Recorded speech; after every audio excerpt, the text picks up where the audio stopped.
जैसे कि आप लोग जानते ही हैं कि मैं माननीय प्रधानमंत्री 15 सूत्रीय कार्यक्रम के उपाध्यक्ष के रूप में आज आपके बीच में हाजिर हुआ हूँ।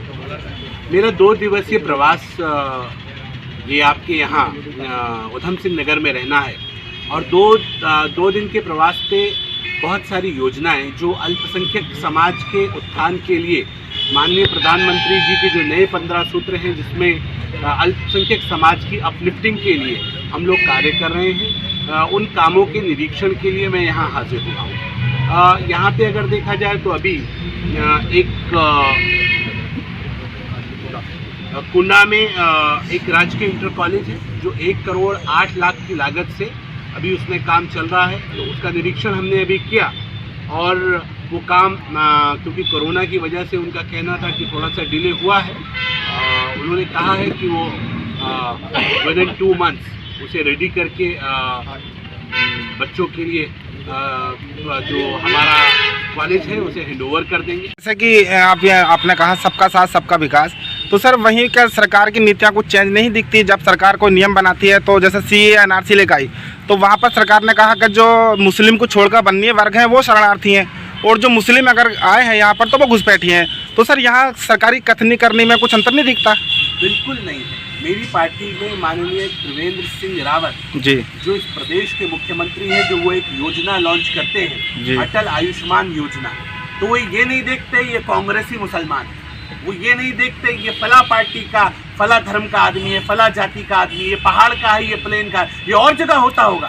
मेरी पार्टी के अंदर अंतिम छोर में खड़ा हुआ व्यक्ति को लाभ मिलना चाहिए, इसलिए अटल आयुष्मान योजना का लाभ हर एक उत्तराखंडी को मिले, इस बात को सुनिश्चित किया गया। और ये जीता जागता प्रमाण है कि लोग बांटने की बात करते हैं, मेरे मुख्यमंत्री लोगों को जोड़ने का काम करते हैं। और बिल्कुल मैं तो ये कहता हूं कि यहाँ इस प्रदेश के अंदर राम राज्य चल रहा है कि जहाँ किसी भी व्यक्ति को उसके धर्म और जाति के आधार पर नहीं, सिर्फ ये देखा जाता है कि ये व्यक्ति जरूरतमंद है और उसको उसका लाभ दिया जाए। सर तो फिर CAA NRC से मुसलमानों को बाहर क्यों रखा गया? CAA NRC का मुद्दा बहुत बड़ा है, अगर आपको मैं बताऊंगा मैं इसके ऊपर कई बार डिबेट्स कर चुका हूं, मेरी डिबेट्स आप देख सकते हैं।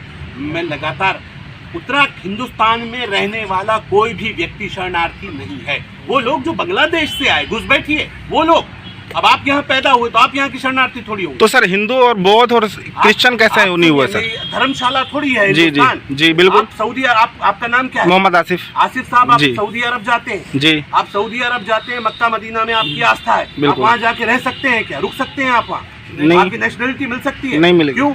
उन्होंने अपना CAA बनाया हुआ है, बिल्कुल सारे देशों का है, चार्टर है जी जी जी, वहाँ की रेजिडेंशियलशिप नहीं मिलेगी तो मेरा घर क्या कोई अनाथालय है क्या कि कोई भी आए और उसे मैं दे दूं? वहाँ की हम ये कह रहे हैं कोई मजबूरी है आपकी तो बताइए, आपके साथ कोई जुल्म हो रहा है हम आपको भी शेल्टर देंगे, आप जुल्म तो बताइए।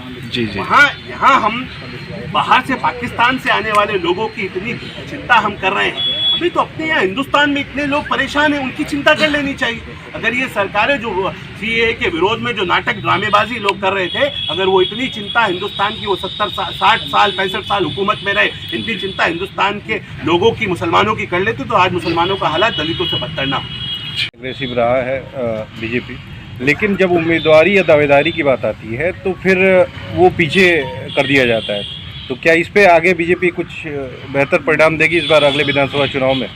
मैं अल्पसंख्यक समाज से आता हूँ और मैं बिल्कुल स्पष्ट रूप से कह सकता हूँ कि कई बार हम लोग जब हमारी नामों के ऊपर चर्चा होती है तो ये भी देखा जाता है पॉलिटिकल पार्टीज़ में कि उसका समाज उसके साथ कितना खड़ा है।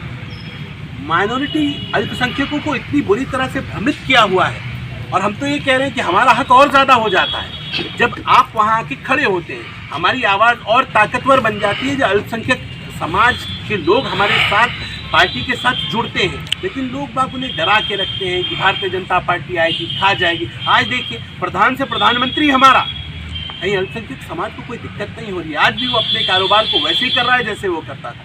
अभी हम लोग बहुत जल्द अल्पसंख्यक बच्चों के लिए IAS PCS की फ्री कोचिंग शुरू करने जा रहे हैं। तो ये बताता है कि हम चाहते हैं कि अल्पसंख्यक समाज की अपलिफ्टिंग हो, वो आगे आए और राजनीतिक मामलों में भी आगे आए। शादाब शम्स भी एक अल्पसंख्यक समाज से आता है, लेकिन मेरी पार्टी ने अगर मुझे इतने इम्पॉर्टेंट विभाग का जिम्मेदारी दी है जिसमें करोड़ों रुपए की योजनाएं हैं, जिसमें बहुत बड़ा बजट केंद्र सरकार से आता है, तो वो अपने आप में बताता है कि केंद्र सरकार संजीदा है, स्टेट गवर्नमेंट संजीदा है। वो चाहती है कि आप आगे आइए, और उन्हीं की बदौलत मैं माइनॉरिटी से हूँ, मुस्लिम समाज से हूँ, उसके बावजूद मैं पार्टी का प्रवक्ता रहा हूँ, उसके बावजूद मैं पार्टी का मीडिया का प्रभारी रहा हूँ। तो ये अपने आप में बताता है कि मेरी पार्टी सबको एक आंख से देखती है, लेकिन चुनाव देते वक्त समीकरणों को देखा जाता है। अगर समीकरण सही होते हैं तो फिर चुनाव के लिए, क्योंकि जीतने का मामला होता है, तो चुनाव दिया जाता है और टिकट दिया जाता है। और मुझे पूर्ण विश्वास है कि जिस तेज़ी के साथ अब युवा समाज, मुस्लिम समाज भारतीय जनता पार्टी के साथ जुड़ रहा है, बहनें भारतीय जनता पार्टी के साथ जुड़ रही हैं, तो वो दिन दूर नहीं है